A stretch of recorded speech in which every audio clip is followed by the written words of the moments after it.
हाँ, कल वाला एग्जाम भी डिस्कस करेंगे और पहले एडवांस वाला पेपर भी डिस्कस कर लेते हैं, ठीक है ना? फिर नहीं उसके सर, वो बाद पेपर नहीं आया अभी। क्या कह रहे हो? वो नहीं आया, क्वेश्चन पेपर नहीं आया अभी तक ग्रुप पे। आपको मेल में आया होगा। कल वाला। मैंने यस जब सर, जीमेल में पढ़ा है। जीमेल पे पढ़ा है आपका। अच्छा मैं check- अच्छा मैं कर लेता हूँ कुछ। अ, अगर किसी को नहीं आया होगा तो एक बार स्पैम में चेक करना, क्योंकि कई बच्चों को स्पैम में मिला है वो। आपका जो रेगुलर इनबॉक्स है उसमें उसकी बजाय स्पैम में हो सकता है।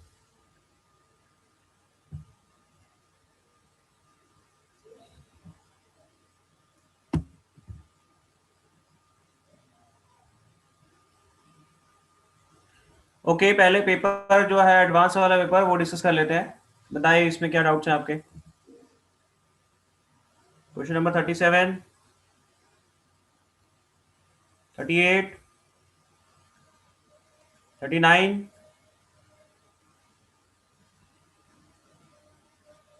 40, 41। हाँ जी बेटा, डाउट्स हैं या नहीं है? बेटा रिस्पॉन्ड करिए।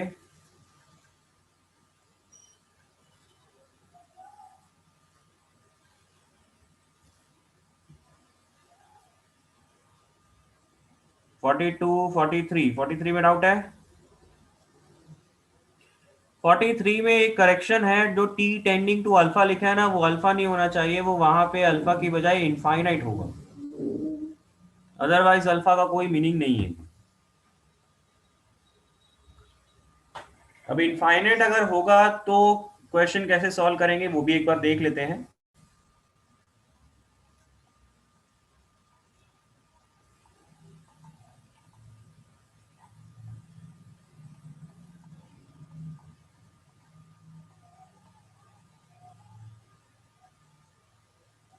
Capital g x, limit x t tending to infinite f x plus x by pi का होल स्क्वायर की power t into g x upon 1 plus x by pi का होल स्क्वायर की पावर टी।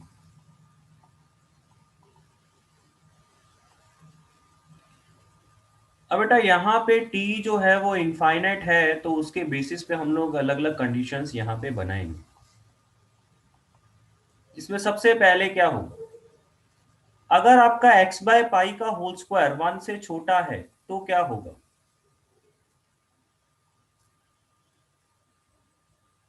क्या होगा बेटा, respond करिए।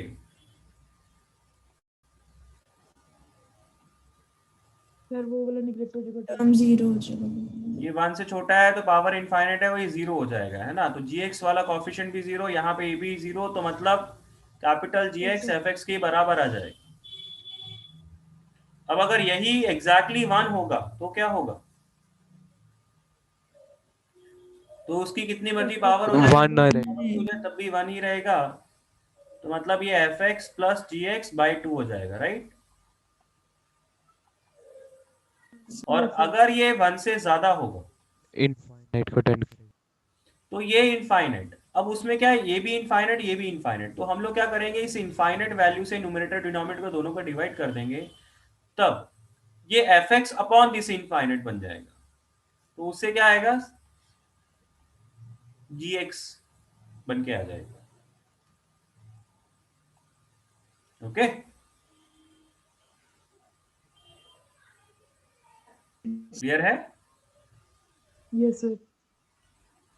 तो इस तरीके से ये फंक्शन बन गया। अब इसको थोड़ा और सिंप्लीफाई करना है,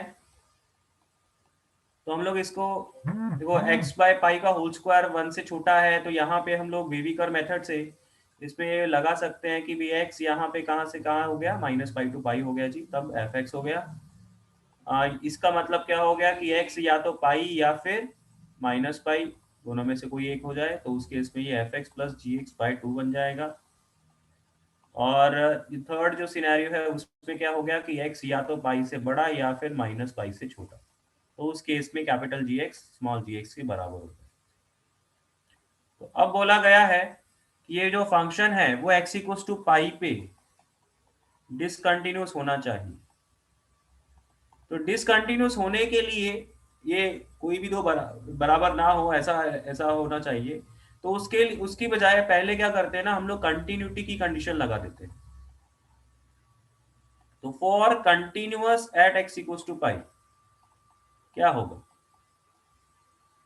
कि पाई का लेफ्ट नेबरहुड पे ये आउटपुट है, पाई पे ये आउटपुट है, पाई के राइट में ये आउटपुट है, मतलब ये तीनों बराबर होने चाहिए।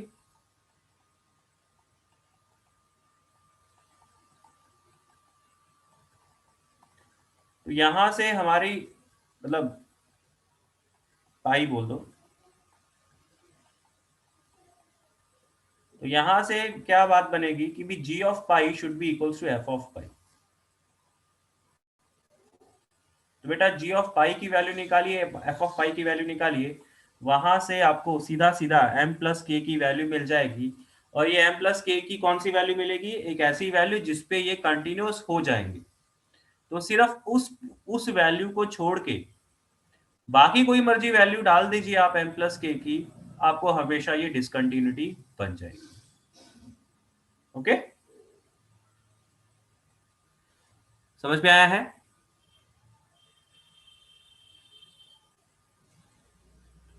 क्वेश्चन नंबर 44, 45, 46, 47, 48, 49, है कोई डाउट? क्या हुआ, आज नाश्ता नहीं करके आया क्या कोई भी? कोई रिस्पॉन्ड ही नहीं कर रहा है।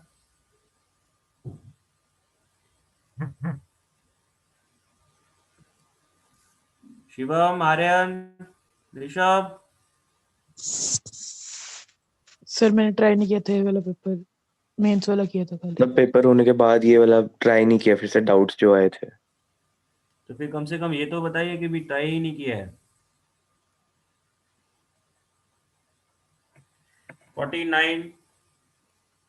49 में योजित का डाउट है। योजित बेटा इसको कैसे करना है, जो x है वो राइट हैंड साइड में शिफ्ट कर दो, तो x कॉमन आ जाएगा।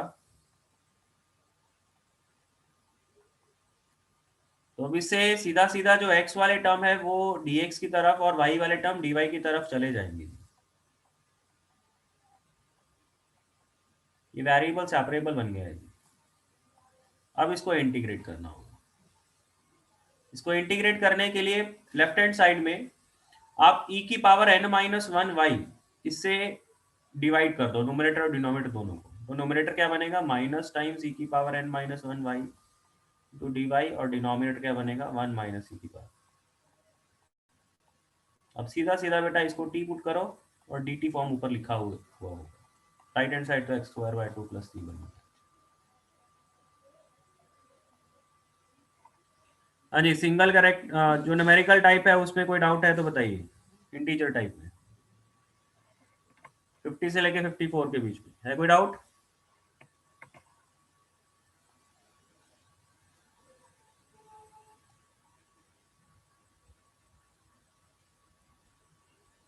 तो कल वाला पेपर डिस्कस करें फिर। हाँ जी, कल वाला पेपर डिस्कस करना है या नहीं करना है?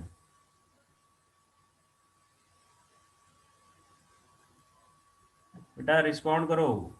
कर लो सर सर कल वाला कर लो। कल वाला कर ले या थ्योरी पढ़नी है सर्कल की, बताओ।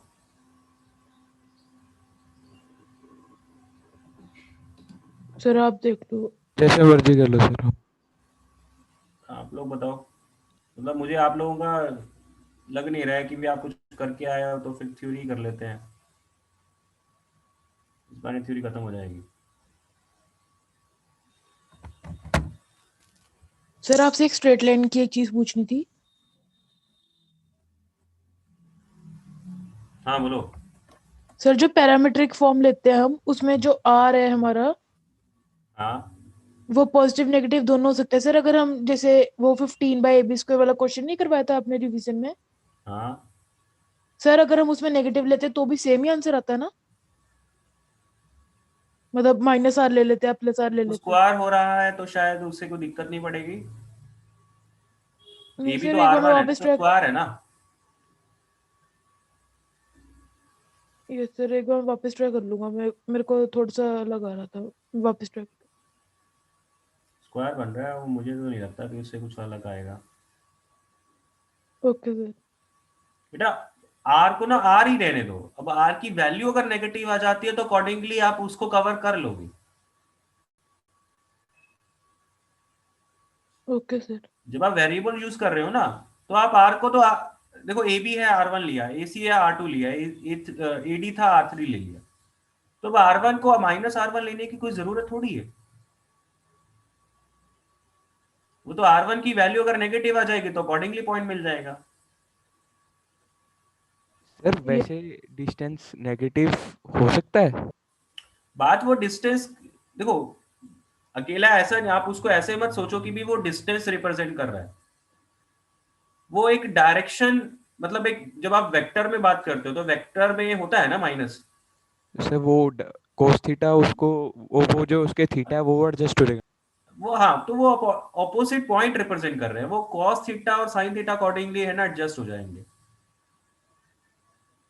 तो बात यहाँ पे डिस्टेंस की नहीं है कि डिस्टेंस पॉजिटिव ही होता है, नेगेटिव तो होता नहीं है। जब आप आर की वैल्यू अगर नेगेटिव आ जाती है तो उसका ऑटोमेटिक मीनिंग है कि भाई वो ऑपोजिट पॉइंट को रिप्रेजेंट कर जाएगा। सिर्फ इतना मीनिंग होगा और कोई मीनिंग नहीं।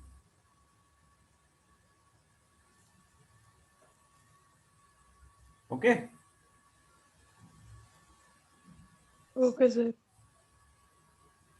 चलिए सर्कल की थ्योरी स्टार्ट करते हैं। Excuse me sir. हाँ जी। सर अगर हम एक फंक्शन दे 1/1/(x), मतलब x को लिखने का एक और तरीका है, तो उसके डोमेन से 0 हट जाएगा? दोबारा से बोलिए। अगर फंक्शन कंसीडर कर रहे हैं f(x) इक्वल्स टू 1/1/x, हाँ जी, तो इसके डोमेन से अब 0 हट जाएगा? बिल्कुल जी। किसी डोमेन में 0 नहीं है। तो क्यों? बेटा जो क्वेश्चन आपको दिया गया है वो इस फॉर्म में दिया गया है। तो पहले तो जब आप x को 0 पुट करेंगे, अगर मैं यहाँ पे आपको बोलता हूँ कि f(0) की वैल्यू निकालिए तो ये चीज बन के आएगी ना। एक्चुअल क्वेश्चन तो ये है ना, जब आपने इसको थोड़ा सिंप्लीफाई करके x बना लिया तो वो तो सिंप्लीफाइड फॉर्म है। पर वो कर नहीं सकते कि 0 होगा x, मतलब। हाँ, तो मतलब ये तो देखो, ये सिंप्लीफिकेशन तो तब होगी जब आपका ये डिफाइन होगा। मतलब 1/1/x ये आपका x के बराबर तब होगा when x not it is defined। जैसे हम लोग log में पढ़ते हैं, log of x²। अब डिनोमिनेटर की बात करो, डिनोमिनेटर डिफाइंड। तो यहाँ पे 1/0 डिफाइन नहीं हो रहा ना। yes sir। 1/0 डिफाइन नहीं हो रहा ना। तो जब ये डिफाइन नहीं हो रहा तो फिर बाद में मैं इसको कैसे डिफाइन बोलूंगा? जब इसने कुछ आंसर नहीं दिया तो 1/अनडिफाइंड चीज क्या आंसर देगी? बात समझ में आ रही है? Yes sir. तो पहले तो इसको डिफाइन होना चाहिए, ये कुछ आंसर देगा, फिर उसके बाद ही तो आप इसको कैलकुलेट करोगे। तो जब इसने नहीं आंसर दिया तो फिर ओवरऑल आंसर कैसे मिलेगा आपको? नहीं मिलेगा, राइट। तो मैं वैसा ही कुछ एग्जांपल यहाँ पे आपको दिखा रहा था कि log of x² ये 2 log x के बराबर होता है। हम लोग कहते हैं पावर मल्टीप्लिकेशन में आ जाती है। ये तब तक ठीक है जब तक ये दोनों डिफाइन है, बोथ आर डिफाइन। ये इक्वालिटी तब तक ठीक है जब तक ये दोनों डिफाइन है, और ये इक्वालिटी ट्रू नहीं होगी जब इनमें से कोई एक अनडिफाइन हो जाएगा। तो वैसा ही कुछ यहाँ पे भी है कि ये 1/1/x को x लिखना करेक्ट है जब तक ये दोनों डिफाइन है। जब इनमें से कोई एक अनडिफाइन हो जाएगा तब ये इक्वालिटी कहना भी गलत होगा। ठीक है ना?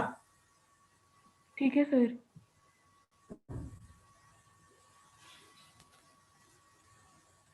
चलिए सर्कल की थ्योरी हम लोग स्टार्ट करते हैं। और आप लोगों को कल का रिजल्ट मिल गया होगा ना मेल में, या नहीं मिला है? कोई ऐसा है किसको नहीं मिला है? सर मुझे नहीं मिला। नहीं मिला। सब लोगों को जो रिजल्ट है बेटा मैंने कल ही रिलीज कर दिया था, टेस्ट होते सार 5 मिनट के अंदर मैंने रिलीज कर दिया था। मेल में चेक करिए, आपको मेल में ही उसका रिजल्ट भी मिलेगा। आपके इनबॉक्स की बजाय हो सकता है वो जो मेल है वो आपके स्पैम में सेगमेंट में पड़ा हो। ओके, आप स्पैम चेक करके देखो, आपको वहां पे मिल जाएगा। सर किया है, चेक नहीं आया। यस, तो मिल गया। नहीं है। ऐसा हो ही नहीं सकता बेटा, अगर एक को मिल रहा है तो बाकी को ना मिले। एक काम करते हैं, अगर किसी को नहीं मिला एक बार दोबारा से अच्छे से चेक कर लेना, इनबॉक्स और स्पैम वगैरह अपने अच्छे से चेक कर लेना। नहीं मिला तो बाद में मेरे को क्लास के बाद अपना मैसेज ड्रॉप कर देना, मैं देख लूंगा, मैं दोबारा से रीसेंड कर दूंगा उस बच्चे को, ठीक है ना? यस सर मिल गया, वो दूसरे नाम से आया हुआ है। जो भी है आप देखिए। सर गूगल फॉर्म के नाम से है या आपके? बेटा आप उसमें लकी देखिएगा, आईआईटी के नाम से है। अच्छा आप लोग आप आपस में देख लीजिएगा, ठीक है, क्या है क्या रिजल्ट, ठीक है ना? अभी मैं उसके लिए बार बार टाइम वेस्ट करने की जरूरत नहीं है। उसमें बेटा उसमें रिजल्ट में सारा कुछ आया होगा, क्वेश्चन पेपर भी, रिजल्ट भी, और आप करेक्ट आंसर्स भी, और आपने क्या आंसर मार्क किए वो भी आया होगा। नहीं तो जो रिस्पांस शीट है वो तो आपको उसी टाइम ही मिल गया होगा जब आपने पेपर सबमिट किया हो। अगर रिजल्ट में नहीं वो पेपर मिला तो आपको रिस्पांस, जब आपने पेपर सबमिट किया तभी आपको रिस्पांस शीट तो जरूर मिला होगा। बाकी ये क्वेरीज जो है वो सारी की सारी आप आफ्टर क्लास पूछिएगा, ठीक है ना?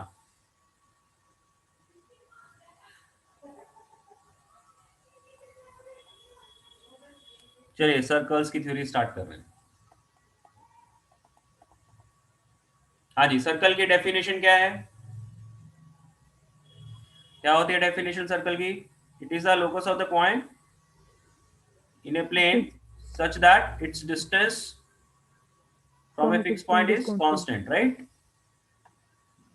तो सर्कल की डेफिनेशन और उसके बेसिस पे अगर हमें सर्कल की इक्वेशन लिखना है, देखो सर्कल की इक्वेशन लिखने के लिए आपको सेंटर चाहिए और रेडियस चाहिए। देखो कभी भी आपको सर्कल की इक्वेशन लिखने के लिए पूछा जाता है तो सबसे पहला जो आपको आपके माइंड में चीज स्ट्राइक करनी चाहिए वो ये है कि भाई आप समहाउ उसका सेंटर निकाल लो और रेडियस निकाल लो तो सर्कल की इक्वेशन मिल जाए। सबसे पहले ये दिमाग में आना चाहिए। इसके अलावा भी कुछ तरीके हैं नो डाउट, जो कि आप आगे जाके चीजें सीखते ही हो, लेकिन सबसे पहले यही आता है कि अगर सेंटर पता है, रेडियस पता है, तो सर्कल की इक्वेशन निकाल लें। तो अगर जो क्वेश्चन आपको दिया गया है उसमें सेंटर निकालना और रेडियस निकालना इजी पड़ रहा है तो आप सेंटर और रेडियस निकाले, सर्कल की इक्वेशन वहां से निकाल लीजिए, ठीक है? इसके बाद में सर हमने मैंने बात, रिवीजन कर ली थी थोड़ी सी, मतलब चलिए थोड़ा बहुत मैक्सिमम जो भी मिनिमम रह डिस्टेंस फ्रॉम। थोड़ा बहुत जो भी रह गया ना दोबारा से कर लेते हैं, मेन में जल्दी जल्दी कर लेते हैं, ठीक है ना? Okay sir. फिर इसके बाद हमने बात किया था स्टैंडर्ड सर्कल। स्टैंडर्ड सर्कल में क्या रहता है जी? सेंटर और रीजन होता है, तो उस केस में जो स्टैंडर्ड सर्कल की इक्वेशन है वो x square plus y square equal to r square आती है, राइट? तो इसमें कुछ पर्टिकुलर केसेस किए थे।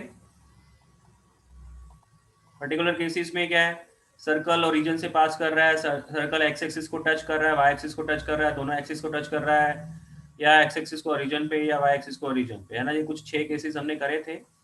तो वो जो 6 केसेस हैं वो सबको याद होने चाहिए। याद होने का मतलब ये नहीं कि उसकी कोई उसके फॉर्मूले है ना जो है वो रट्टा मारने। याद इन द सेंस ऐसे होने चाहिए कि अगर उनमें से कोई भी एक केस दिया गया है, मान लीजिए आपको बोल दिया गया कि सर्कल एक्स एक्सिस को टच कर रहा है, तो आपको पता होना चाहिए कि उसका रेडियस और सेंटर का आपस में क्या रिलेशन होगा। या वाई एक्सिस को टच कर रहा है तो रेडियस और सेंटर का आपस में क्या रिलेशन होगा। दोनों एक्सिस को टच कर रहा है तो क्या होता है relation.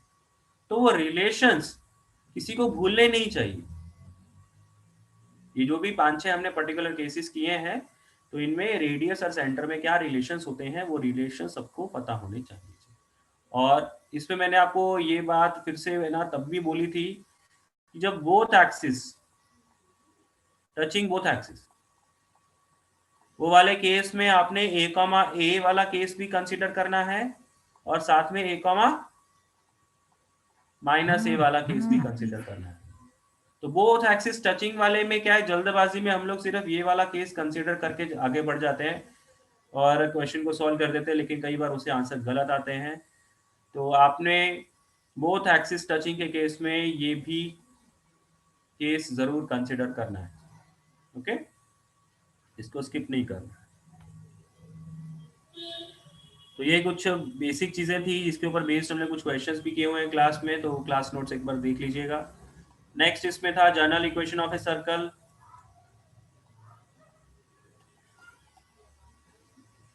X square plus y square plus 2gx plus 2fy plus c equals to 0, ये जनरल इक्वेशन ऑफ सर्कल है। इसमें अगर ये इक्वेशन पता है तो सेंटर क्या होगा, रेडियस क्या होगा, वो पता है ना? Yes sir. Yes sir. इसमें कई बार हम लोग जल्दबाजी में क्या गलती कर बैठते हैं, मान लो ये 3x square plus 3y square plus 10x plus 10y plus 15 equals to 0 या माइनस 15 इक्वल्स टू 0 दिया है जी। तो इसका सेंटर क्या है? पहले 3 से डिवाइड, 5/3 पहले इसे 3 से डिवाइड कर लेना है। 3 से डिवाइड करने के बाद coefficient of x square coefficient of y square 1 बना लेना है, तब सेंटर निकालना है। ठीक है ना? तो कई बार जल्दबाजी में हम लोग वो कोएफिशिएंट को 1 बनाते नहीं है और फिर सीधा सीधा ही आंसर लिख देते हैं और गलती हो जाती है। ठीक, तो इस चीज का ध्यान रखना है कि coefficient of x square coefficient of y square वो आपके 1 हो, तब आप सेंटर और रेडियस अकॉर्डिंगली निकाल लेते हो। ठीक, अब इसमें general equation of second degree.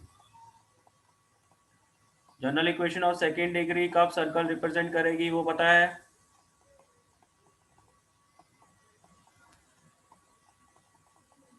क्या होगा? a equals to b and h equals to 0 h equals to 0। तो क्वेश्चन जो है वो आपका इस बेसिस पे हो सकता है कि general equation of second degree है, उसमें कोई वेरिएबल है लैम्डा या कि पूछा है उसकी वैल्यू क्या होगी ताकि ये सर्कल रिप्रेजेंट करे। या फिर अगर सीधा सीधा क्वेश्चन ना पूछ के कई बार इसका एप्लीकेशन तो हो ही सकता है। ओके, तो ये पता होना चाहिए सबको कि general equation of second degree circle कब रिप्रेजेंट करता है। इसमें हमने रेडियस के बारे में बात किया हुआ है। रेडियस जो है वो उसका फॉर्मूला हमें जी स्क्वायर एफ स्क्वायर माइनस सी तो पता लग गया। अब यहाँ पे कई बार ऐसा कुछ पूछ लिया जाता है कि भाई यहाँ पे कोई ना कोई एक वेरिएबल लैम्डा के वगैरह हो सकता है, तो भी उस लैम्डा या के की वैल्यू क्या होगी ताकि ये एक रियल सर्कल मिले। तो फॉर रियल सर्कल क्या होगा? अंडर रूट वाला term greater than equal, under root वाला टर्म ग्रेटर देन 0 होना चाहिए, क्योंकि अगर ये नेगेटिव हो गया तो अंडर रूट इमेजिनरी हो जाएगा, मतलब रेडियस इमेजिनरी। तो रियल सर्कल के लिए ये पॉजिटिव होना चाहिए। पॉइंट सर्कल के लिए क्या होगा? 0 0 होगा। 0 हो जाए, और इमेजिनरी सर्कल के लिए less than 0 less than 0। Less than 0। ठीक है ना? तो ये तीनों कंडीशंस पता हो, ऑल्दो टफ तो है नहीं लेकिन सबको याद रहनी चाहिए। ठीक,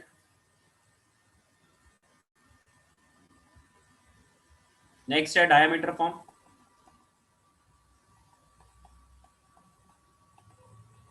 अगर आपको पता है कि एक पॉइंट A है विच इज x1 y1, एक पॉइंट B है विच इज x2 y2, एक ऐसा सर्कल बनाना है जो कि जिसमें ए भी एक डायमीटर का काम करे। सर्कल की इक्वेशन क्या होगी? x minus x1 x minus x2 plus y plus y minus y1 y minus y2 equals to 0। ठीक है, पता है सबको? Yes sir. ये भी याद होना चाहिए। नेक्स्ट है पैरामेट्रिक फॉर्म। पैरामीट्रिक फॉर्म में दो केसेस बनते हैं, एक स्टैंडर्ड सर्कल, एक जनरल सर्कल। तो स्टैंडर्ड सर्कल के बारे में बात पहले करते हैं, जिसमें x square plus y square equals to r square होता है। तो इसमें पैरामीट्रिक कोऑर्डिनेट्स क्या आ जाते हैं? एक्स को आर कॉस थीटा, वाई को are sine theta.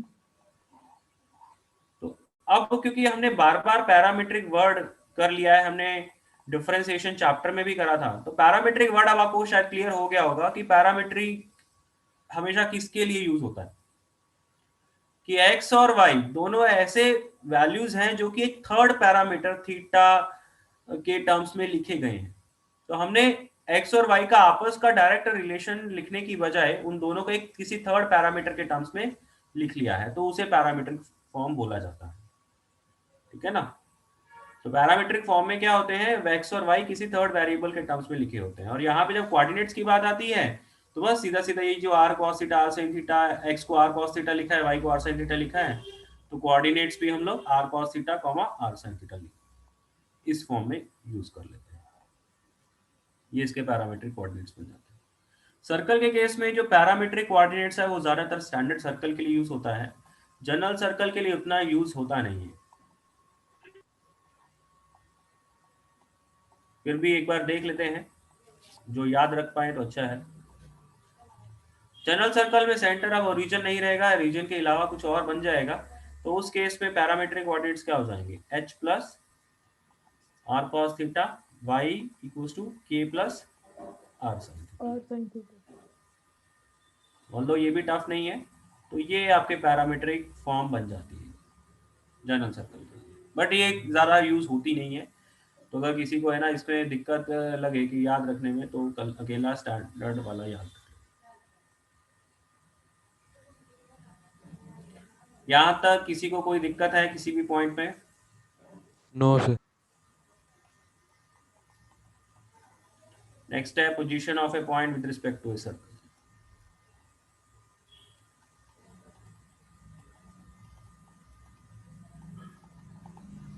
Position of a point with respect to a circle, इसमें हम लोग क्या जज करते हैं कि एक पॉइंट आपको दिया गया है, एक सर्कल दिया गया है, तो वो पॉइंट आउटसाइड है, इनसाइड है या ऑन दी सर्कल है, तो वो जज किया जाता है। तो मान लीजिए आपको सर्कल दिया है x square plus y square plus 2gx plus 2fy plus c equals to 0, और एक पॉइंट दिया गया है अल्फा कॉमा बीटा। आपने चेक करना है कि ये पॉइंट इस सर्कल के आउटसाइड है इनसाइड है, तो आप क्या करते हो, आप S1 कैलकुलेट करते हो। What is S1? ये P पॉइंट के कोऑर्डिनेट सीधा सीधा डाल दिए।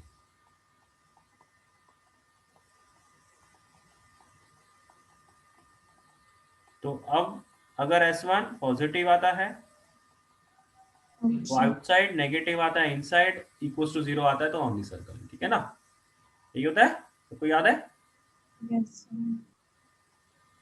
अब यहाँ पे बेटा एक चीज है जो कि ऑल्दो हम लोग है ना, जब थ्योरी मैंने पढ़ाई थी तब भी शायद हमने उतना मेंशन नहीं किया था, बट आपको फिर भी पता होना चाहिए कि ये जो भी है कि उस पॉइंट के कोऑर्डिनेट सर्कल की इक्वेशन में डाल के अगर पॉजिटिव आंसर देंगे तो आउटसाइड नेगेटिव होगा, इनसाइड इक्वल्स टू 0 होगा तो ऑन द सर्कल होगा। ये सारी बातें किसके रिस्पेक्ट में ट्रू हैं? When coefficient of x square and coefficient of y square are positive, equal तो होंगे ही, तो अगर एक पॉजिटिव होगा तो दूसरा भी पॉजिटिव होगा। कहने का मतलब ये है, अगर कोई बच्चा, वैसे तो है ना नॉर्मली सर्कल के केस में ऐसा करना नहीं चाहता, बट अगर कोई फिर भी ये करना चाहे कि भी मान लो मुझे ये सर्कल दिया है,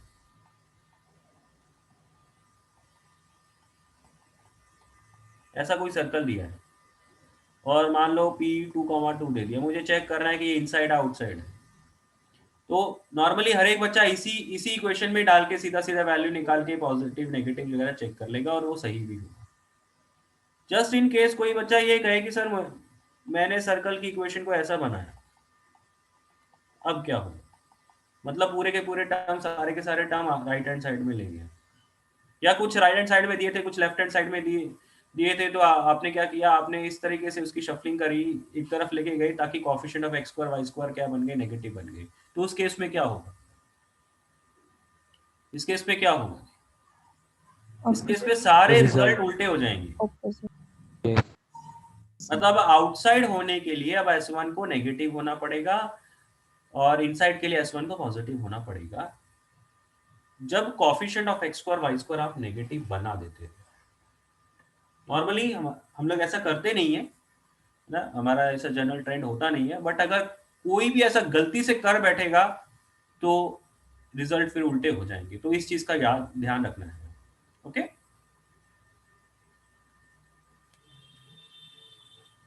नेक्स्ट बात है power of a point. Power of a point concept भी काफी इंपॉर्टेंट कंसेप्ट है, कई बार इसी के ऊपर डायरेक्ट क्वेश्चन होता है, तो इसको जरूर याद रखिएगा। कंसेप्ट है क्या कि मान लीजिए एक सर्कल दिया गया है, ये पॉइंट दिया गया है, आउटसाइड है, फिलहाल आउटसाइड कंसीडर कर लेते हैं। तो इस पी पॉइंट से आप इस सर्कल के ऊपर बहुत सारे कॉर्ड्स ड्रॉ कर रहे हो। कॉर्ड्स की बजाय है ना, एक्चुअली में तो इसको सीकेंट बोला जाता है, राइट।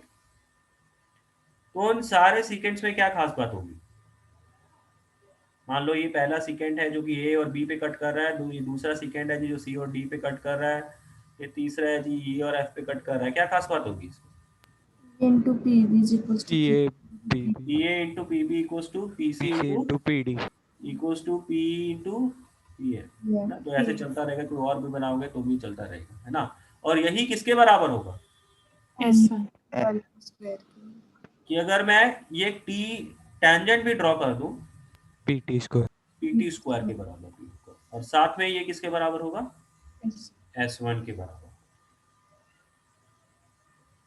और S1 बेटा देखो, S1 हम लोग हमेशा ऐसे ही डिफाइन करते हैं जब coefficient of x square and y square positive हो। Coefficient of x square and y square positive हो एंड 1 हो। यहाँ पे एक काम करते हैं हम लोग, यहीं पे कंडीशन ना 1 की भी लगा देते हैं, या सीधा सीधा 1 ही लिख लो, पॉजिटिव वगैरह क्यों, 1 ही याद रख लो बस, ताकि ज़्यादा कंफ्यूजन नहीं हो। और इन सारी चीजों को है ना सिंप्लीफाई करने के लिए, या है ना सारी कंफ्यूजन दूर करने के लिए आप हमेशा क्या करो, जो भी हम लोग रिजल्ट लिख रहे हैं ना, coefficient of x square y square सबको 1 बनाओ, उसके हिसाब से ही करो। आप लोग अपने है ना क्वेश्चन प्रैक्टिस में ये हैबिट बना लो कि coefficient of x square and y square को हमें 1 बनाना है, उसके बाद सर्कल का क्वेश्चन स्टार्ट करना है। Okay okay sir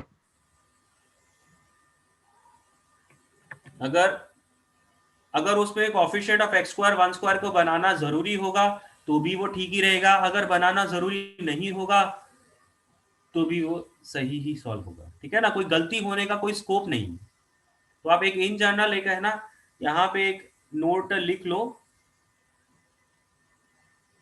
to avoid any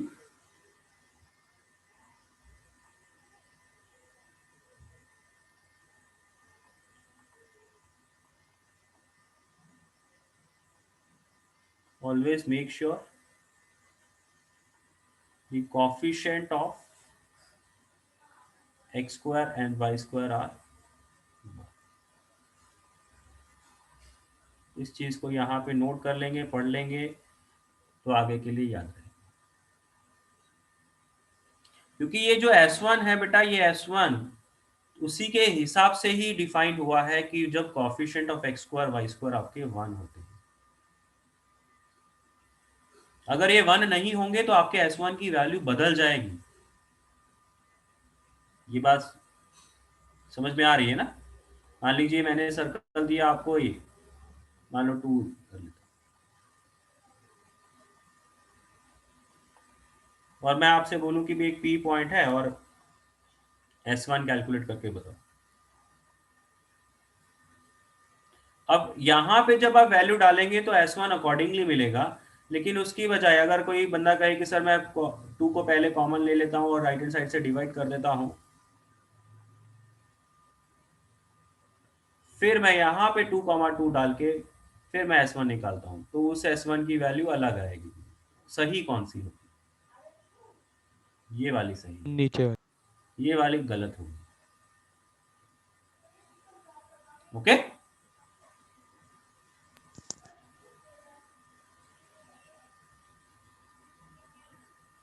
इतना clear. Yes.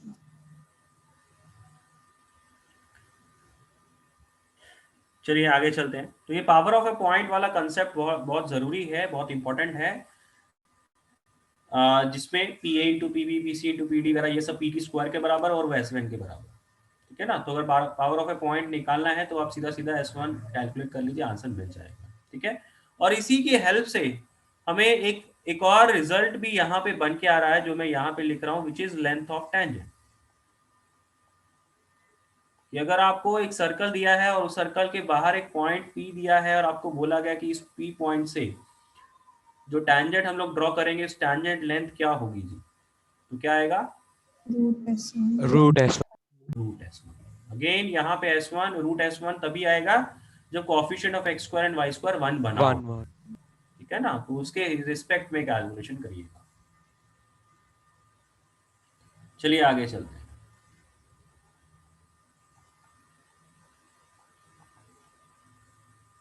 Intercepts made on axis, coordinate axis basically.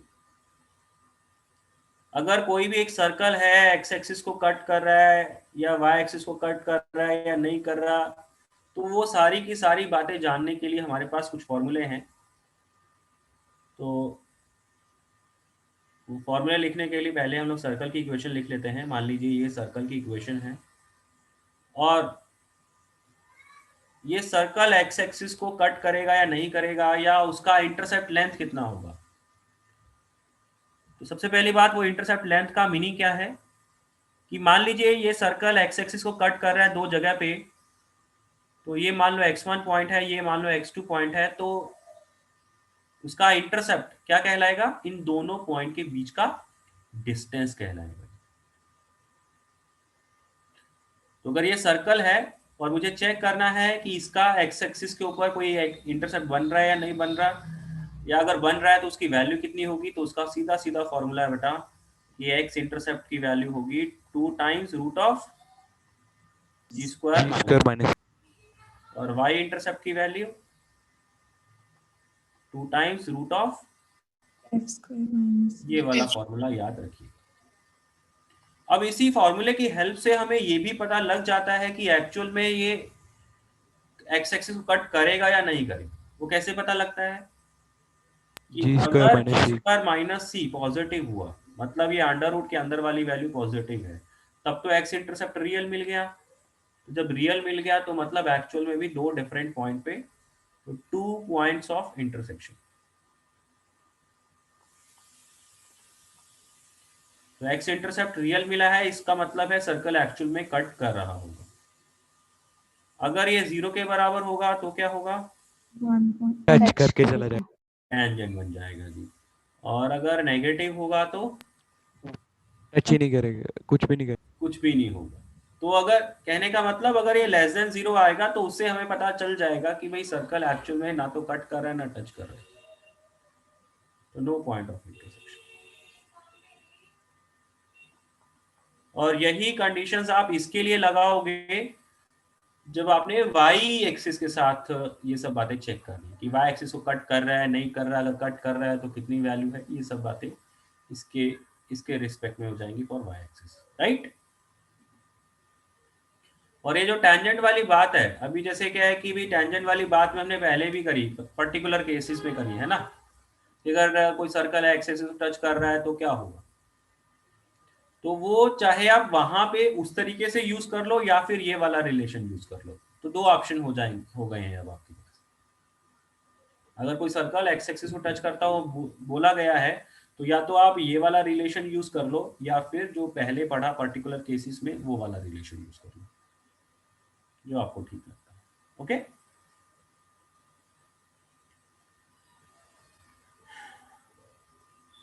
Next हम लोग बात करते हैं बेटा मैक्सिमम एंड मिनिमम डिस्टेंस।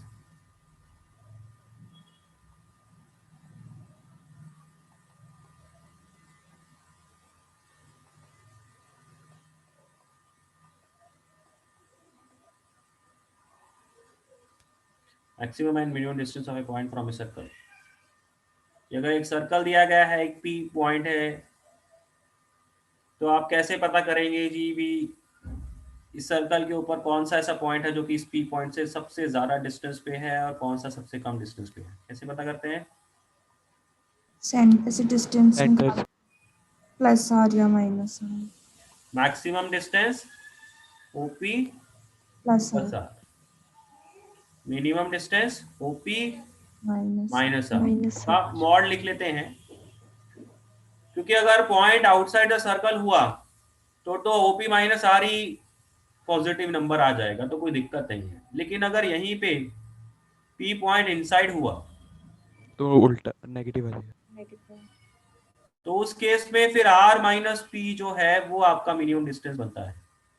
तो दोनों ही चीजें इस जब आप मॉड लगा देंगे तो दोनों ही जो केसेस है वो इसमें कवर अप हो जाए, ठीक है ना?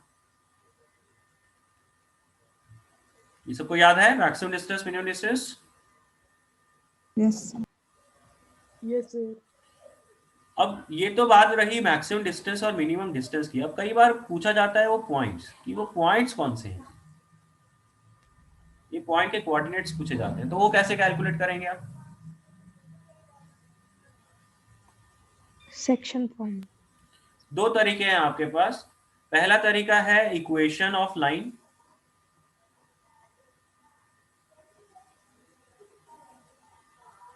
ओपी, कि आप क्या करो, ओ पॉइंट पता है, पी पॉइंट पता है, इक्वेशन निकाल लो और उसका सर्कल के साथ इंटरसेक्शन पॉइंट निकाल लो। जो पॉइंट पी से कम डिस्टेंस बताएगा वो आपका मीडियम डिस्टेंस वाला हो जाएगा, जो ज्यादा डिस्टेंस बताएगा वो आपका मैक्सिमम डिस्टेंस वाला पॉइंट हो जाएगा, ठीक है ना? तो एक तरीका तो ये है, ये थोड़ा लंबा जाएगा। उसकी बजाय दूसरा तरीका जो इन्होंने बताया विच इज सेक्शन फॉर्मूला, वो अगर आप लगाएंगे तो कैलकुलेशन कम रहेगी, जल्दी हो जाएगी।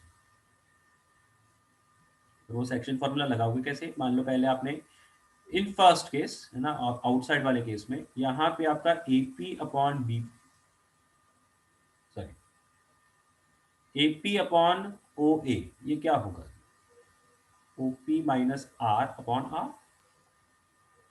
आपको OP पता होगा, R पता होगा, अपॉन R ये R पता ही है, तो मतलब आपको AP अपॉन OA का रेशो पता लग गया है। जब रेशो पता लग गया है तो इस सेक्शन फॉर्मूला लगा के आप ए के कोऑर्डिनेट्स निकाल लोगे। एंड सिमिलरली बी एक्सटर्नली है तो बी के लिए आप बोल दोगे कि BP upon OB, this is OP plus R upon R। तो B इस और P पॉइंट को किस रेशो में कट कर रहा है वो भी आपको पता लग गया, एक्सटर्नली वाला फॉर्मूला लगा के आप निकाल लीजिए। और इंटरनली के लिए आपको थोड़ा सा फॉर्मूले थोड़ा चेंज हो जाएंगे, तो वो आप कैलकुलेट कर लीजिएगा। रहेगा ये भी रेशो सेम ही रहेगा, बस OP माइनस R की बजाय R माइनस OP हो जाएगा ये, और फॉर्मूला एक्सटर्नली वाला लगेगा दोनों ही केसेस में, ठीक है ना? तो यहाँ पे सेक्शन फॉर्मूला लगाने के लिए आपको पहले थोड़ा सा डायग्राम बना लेना एक छोटा सा, ताकि कोई कंफ्यूजन ना रहे कि भाई आउटसाइड है कि इनसाइड है, और फिर अकॉर्डिंगली आप एक्सटर्नली वाला फॉर्मूला लगाना है या इंटरनली वाला फॉर्मूला लगाना है वो अकॉर्डिंगली जज कर लो। Okay, yes.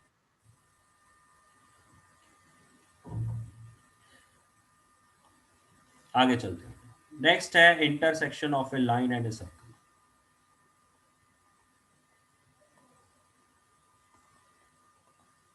अगर आपको एक लाइन दिया है, एक सर्कल दिया है, मान लीजिए पहले सर्कल हम लोग स्टैंडर्ड वाला कंसीडर कर लेते हैं और लाइन हम लोग y = mx + c कंसीडर कर लेते हैं। तो अगर एक सर्कल दिया है, एक लाइन दिया है, तो उसमें क्या क्या पॉसिबिलिटी हो सकती है? लाइन सर्कल को 2 पॉइंट्स पे इंटरसेक्ट कर सकती है,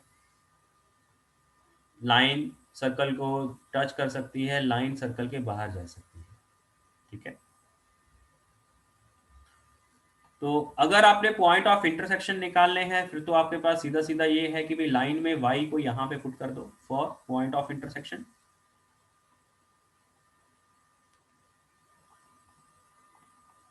y को x यहाँ पे पुट कर दो, x में क्वाड्रेटिक बन जाएगा और क्वाड्रेटिक को सॉल्व करके अपने रूट्स निकाल लोगे और दोनों पॉइंट अकॉर्डिंगली मिल जाएंगे, ठीक है?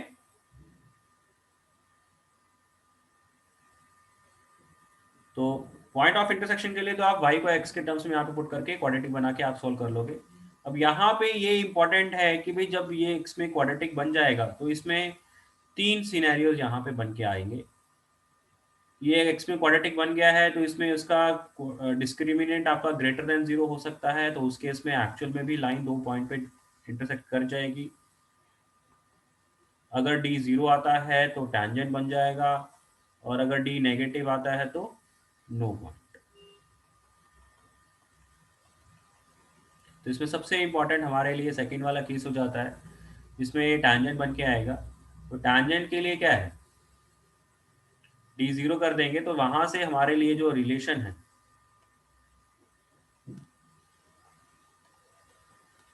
वो एक इंपॉर्टेंट रिलेशन यहाँ पे बन के आता है, which is c square is equals to a square into 1 plus m square. तो ये वाला रिलेशन आप याद रखिए, और उसकी हेल्प से आप क्या बोल सकते हो कि y equals to m x plus minus a into under root of 1 plus m square, ये डेफिनेटली क्या होगा, टैंजेंट होगा।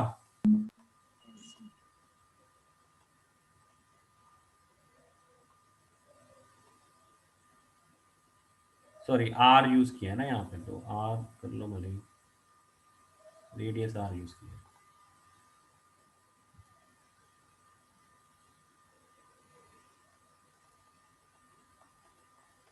ये वाला रिलेशन जरूर याद रखिए कि अगर स्टैंडर्ड सर्कल है और उस स्टैंडर्ड सर्कल के ऊपर आपने कोई भी एक इन जनरल टैंजेंट बनाना है, तो वो इन जनरल टैंजेंट ये बन के आएगा। ओके,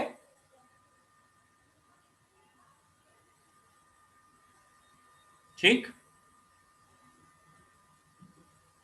तो आपका सिर्फ एक ही पैरामीटर, एक अकेला m एक वेरिएबल रहेगा। उस m वेरिएबल के टर्म्स में आपने टैंजेंट, एक इन जनरल टैंजेंट आपने उस सर्कल के ऊपर लिख लिया है। तो स्टैंडर्ड सर्कल के लिए तो बेटा ये वाला फॉर्मूला आप याद रखिए।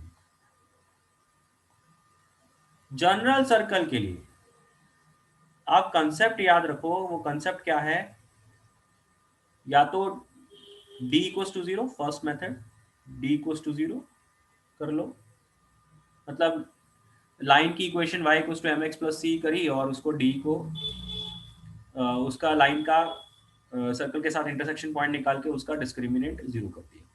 या तो ये तरीका, या फिर दूसरा तरीका क्या है, perpendicular distance from center equal to radius. Perpendicular distance from centre is equals to radius. Radius. तो स्टैंडर्ड सर्कल के लिए तो ये दोनों कंसेप्ट भी वैलिड हैं और ये फॉर्मूला भी वैलिड है। तो बेटर रहेगा आप ये फॉर्मूला याद रखें, ताकि बार बार आपको कैलकुलेशन ना करनी पड़े, कैलकुलेशन का टाइम बचे। तो स्टैंडर्ड के लिए तो बेटा ये याद रखिए। जनरल के लिए आपको इन दोनों में से कोई भी कंसेप्ट लगा के सॉल्व करना होगा। Okay, yes.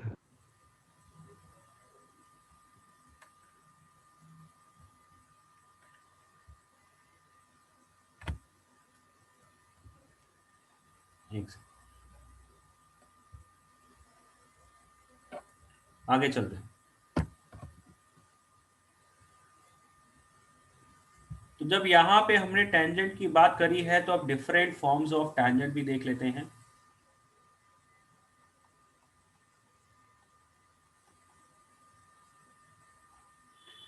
देखिए, जब स्ट्रेट लाइन में हम लोग डिफरेंट फॉर्म्स ऑफ लाइन की बात करते हैं तो उसमें उसका डिफरेंस क्या होता है, उनकी स्टार्टिंग इन्फॉर्मेशन का डिफरेंस होता है। कि अगर वो इन्फॉर्मेशन दी हो गई होगी तो अकॉर्डिंगली फॉर्म यूज करके हम लोग लाइन की इक्वेशन निकाल लेंगे।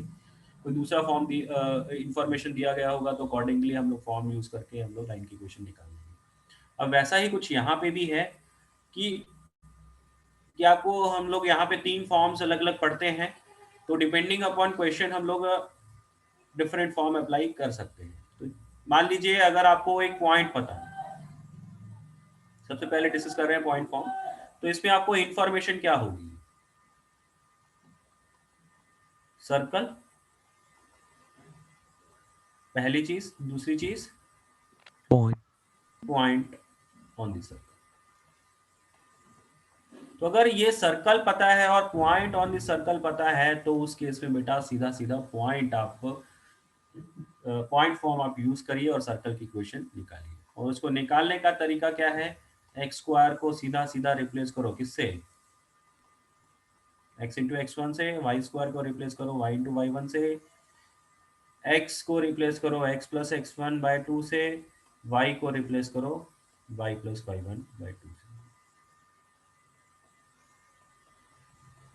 ठीक है, और ये जो पॉइंट फॉर्म है ये स्टैंडर्ड और सर्कल और जनरल दोनों के लिए वैलिड है, तो दोनों ही केसेस में आप इसको सॉल्व कर सकते हो। ऐसा ही पढ़ा था, Yes, sir. सीधा सीधा ये चीज याद रखिए।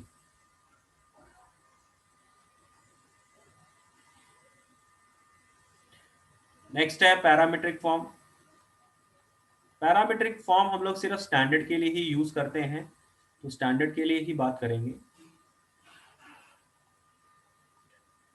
तो पैरामीट्रिक फॉर्म में हम लोग क्या करते हैं, हमें सर्कल कोई दिया गया है x square plus y square equal to r square, तो उस केस में हम लोग इसके ऊपर पैरामीट्रिक कोऑर्डिनेट्स एज्यूम कर लेते हैं।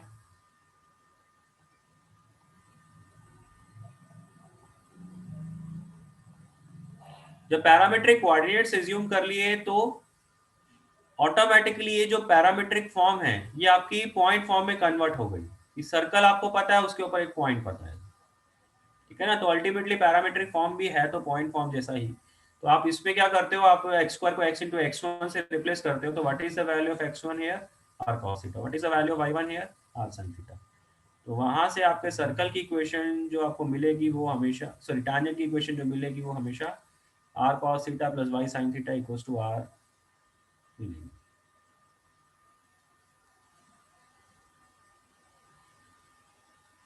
और थर्ड फॉर्म है जी स्लोप फॉर्म। स्लोप फॉर्म भी सिर्फ स्टैंडर्ड सर्कल के लिए,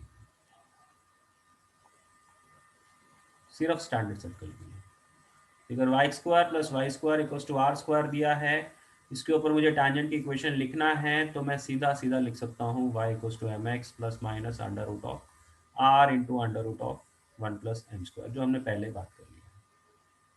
स्लोप फॉर्म का मीनिंग क्या है कि भी आप जो लाइन जो टैंजेंट की इक्वेशन लिख रहे हैं वो स्लोप के टर्म्स में लिख रहे हैं, m के टर्म्स में लिख रहे हैं, सिर्फ m वेरिएबल है। तो अगर m पता चल जाएगा तो मुझे सीधा सीधा टैंजेंट की इक्वेशन भी पता लग जाएगी, ठीक है। और यहाँ पे आप देख सकते हो कि हर एक पर्टिकुलर स्लोप के लिए आपकी एक नहीं दो टैंजेंट बन रही है। एक प्लस वाली वैल्यू लेके मिलेगी टैंजेंट, एक माइनस वाली वैल्यू लेके आपको टैंजेंट मिल जाएगी। मतलब फॉर ए पर्टिकुलर स्लोप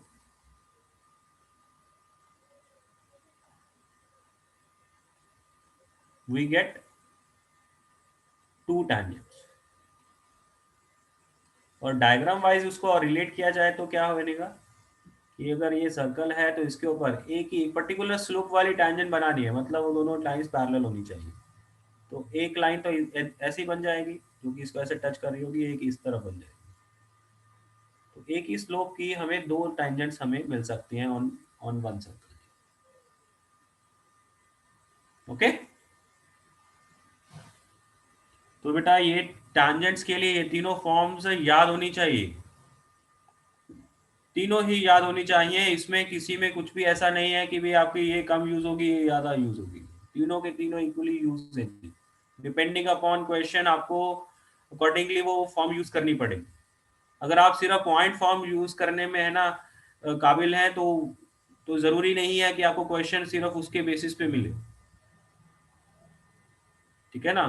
तो हो सकता है कई बार क्वेश्चन स्लोप फॉर्म का है, आप पॉइंट फॉर्म लगाने का ट्राई कर रहे हो, उससे चीजें बहुत ज्यादा कॉम्प्लिकेट हो गई और कैलकुलेशन पूरी ना हो, ऐसा हो सकता है। तो तीनों ही फॉर्म्स आपके लिए जरूरी है। स्लोप फॉर्म में एक पॉइंट ऑफ कांटेक्ट,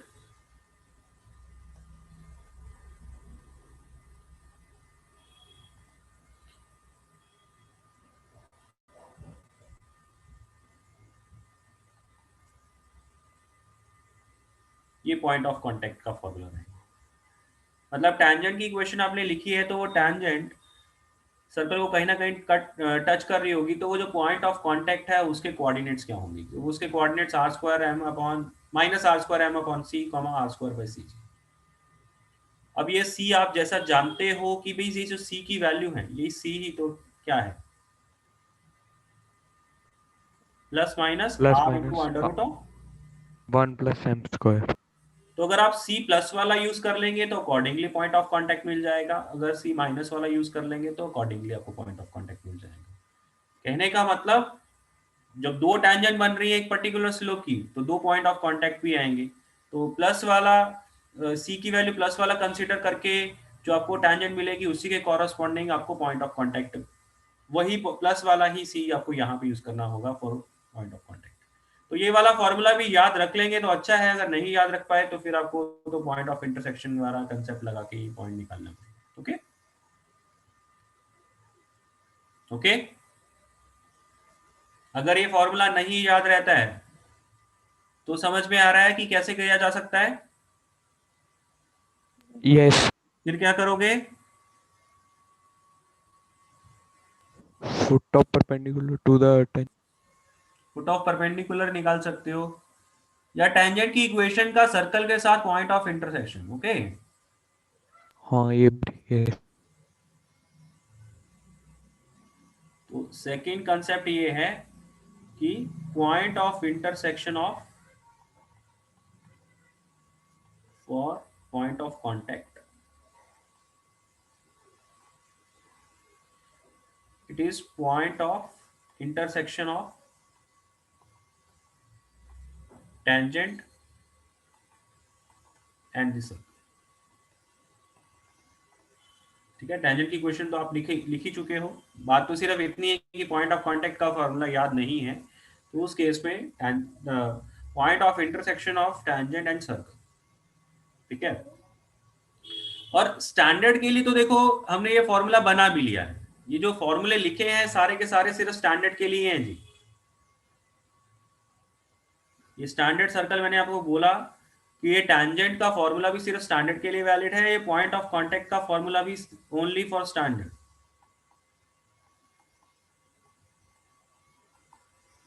तो स्टैंडर्ड सर्कल के लिए तो ठीक है ये फॉर्मूले, लेकिन अगर यहीं पे जनरल सर्कल आ जाएगा फिर आपके पास ऑप्शन यही बचेगा। ओके, या तो वो फुट ऑफ परपेंडिकुलर वो भी ऑप्शन रहेगा आपके पास, लेकिन उससे ज्यादा बेटर है मेरे हिसाब से ये वाला।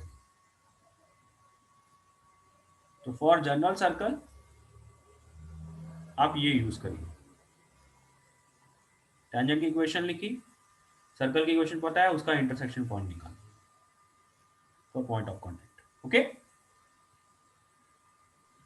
फिर वो एक टेंजेंट निकालने का एक और तरीका होता है ना, एक्स स्क्वायर को एच एक्स डाल दिया और एक्स को H plus x by 2।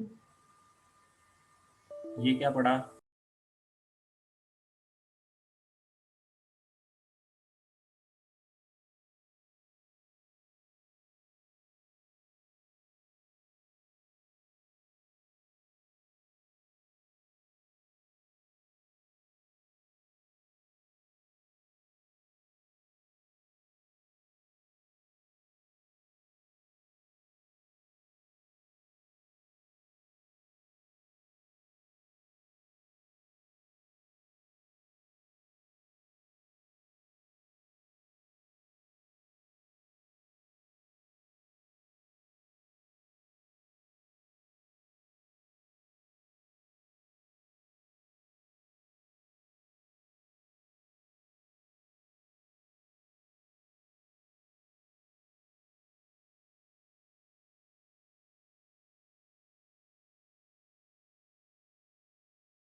Equation of normal,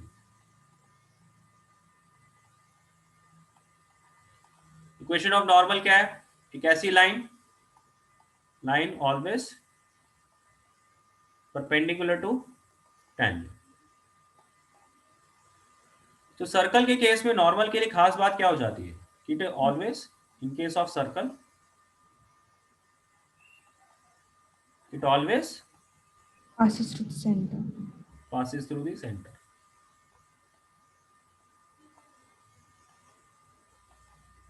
तो इससे जब भी आपको नॉर्मल की इक्वेशन लिखनी होती है तो एक इंफॉर्मेशन तो आपके पास हमेशा अवेलेबल हो जाती है कि वो जो नॉर्मल है वो हमेशा सेंटर ऑफ सर्कल से पास होगा ही होगा।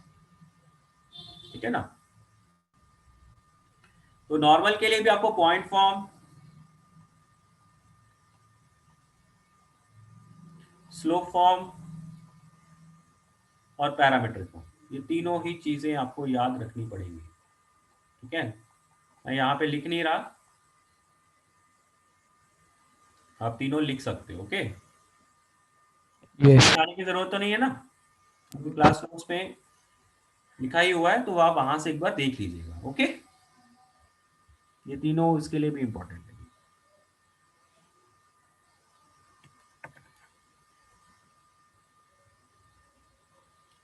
नेक्स्ट है बेटा tangent from an external point.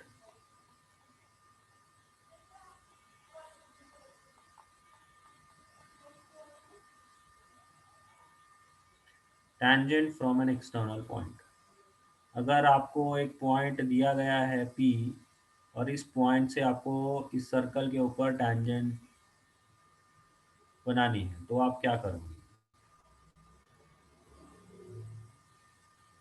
आप क्या करोगे? आप इस टेंजेंट के लिए let that tangent be y minus beta equals to m times x minus alpha, ऐसा बोल सकते हो, यस सर जिसपे हमारे लिए सिर्फ m की वैल्यू निकालना ही बाकी रह गया है। तो जब आपने इस टैंजेंट की इक्वेशन को ऐसा मान लिया है, तो अब for this line to be tangent,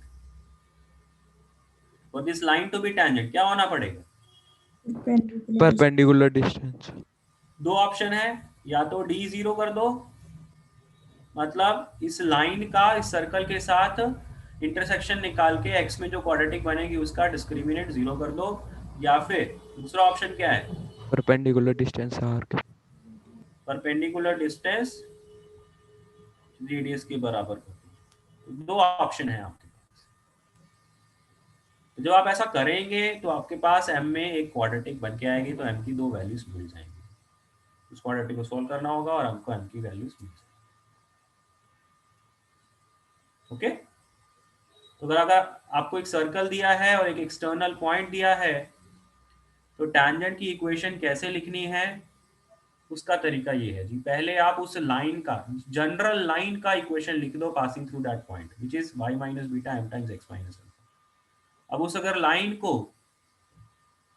tangent होना है ऑन दिस सर्कल, तो या तो उसका उस लाइन का सर्कल के साथ इंटरसेक्शन निकाल के आप d जीरो कर दो, या फिर परपेंडिकुलर डिस्टेंस रेडियस के बराबर कर दो, ठीक है।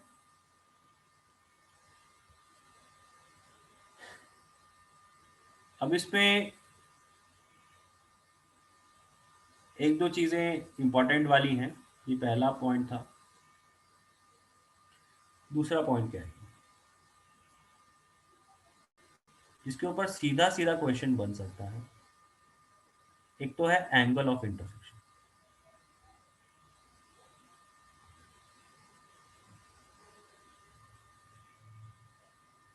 कई बार क्वेश्चन में ये पूछा होता है कि ये जो P point alpha comma beta external point और ये सर्कल दिया गया है,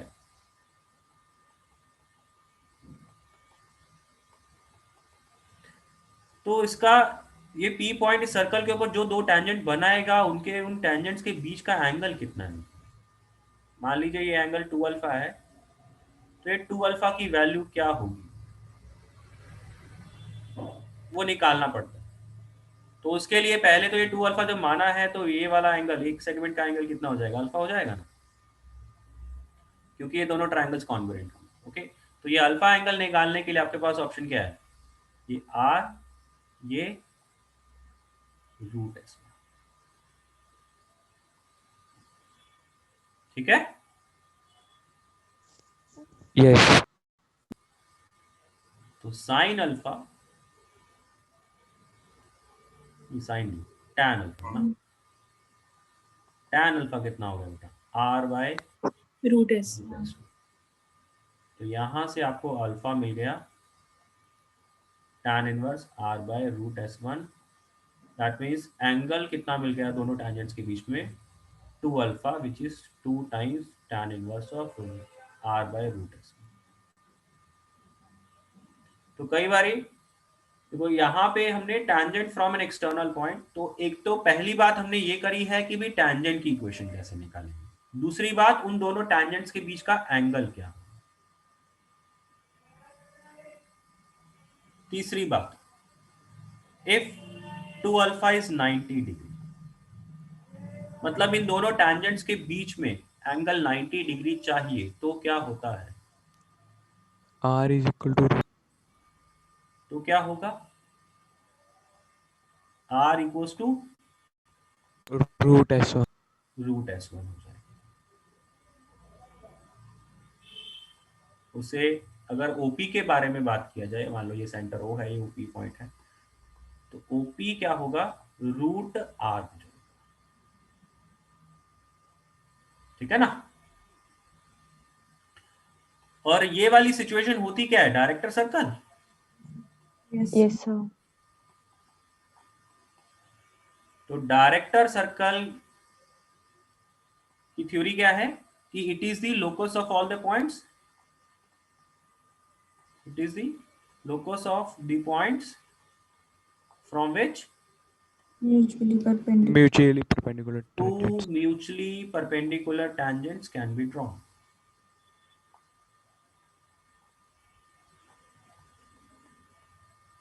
तो डायरेक्टर सर्कल वाला पॉइंट भी याद होना चाहिए कि डायरेक्टर सर्कल जहां से परपेंडिकुलर टैंजेंट्स ड्रॉ होती हैं, तो अगर डायरेक्टर सर्कल आ रहा है तो डायरेक्टर सर्कल की इक्वेशन क्या होगी? तो इक्वेशन ऑफ डायरेक्टर सर्कल क्या होगी? अगर आपको डायरेक्टर सर्कल की इक्वेशन निकालने को बोला जाता है तो सीधा सीधा क्या है? Same उसके side. लिए सेंटर क्या होगा?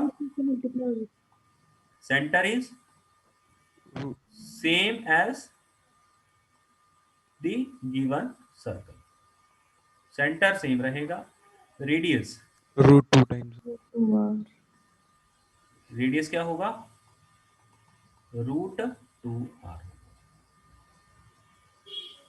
तो डायरेक्टर सर्कल के लिए बेटा मोटी मोटी बात यही याद रखनी है। एक तो डायरेक्टर सर्कल की डेफिनेशन क्या होती है, कई बार आपको क्वेश्चन में जरूरी तो नहीं है कि डायरेक्टर सर्कल का वर्ड लिखा होगा, है ना, तो कई बार क्या हो सकता है कि आपको सीधा सीधा ये बोल दिया जाए कि भाई find the points from which mutually perpendicular tangents can be drawn, तो उसका मीनिंग पता होना चाहिए कि आपसे डायरेक्टर सर्कल पूछ रहा है, और अगर डायरेक्टर सर्कल पूछ रहा है तो उसका रिजल्ट क्या है, उसकी इक्वेशन कैसे निकालनी है। सेंटर सेम होगा जो गिवन सर्कल है, रेडियस रूट 2 टाइम्स हो जाएगा।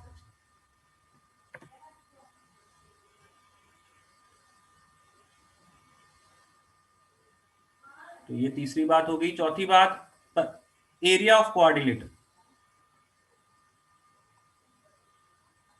कई बार एरिया वाला क्वेश्चन पूछ लिया जाता है, तो एरिया निकाल लोगे। OAPB, इस क्वाड्रिलेटर का एरिया निकाल लोगे। कोई फॉर्मूला याद रखने की जरूरत नहीं है, बस कंसेप्ट याद रखो। एरिया क्या होगा? 2 triangles. triangles. R into Root under S. root of S1 बन जाएगा। Yes sir, वो congruent. Yes. दोनों same. तो कई बार एरिया का बात पूछ ली जाती है। और जो लास्ट चीज है वो क्या है?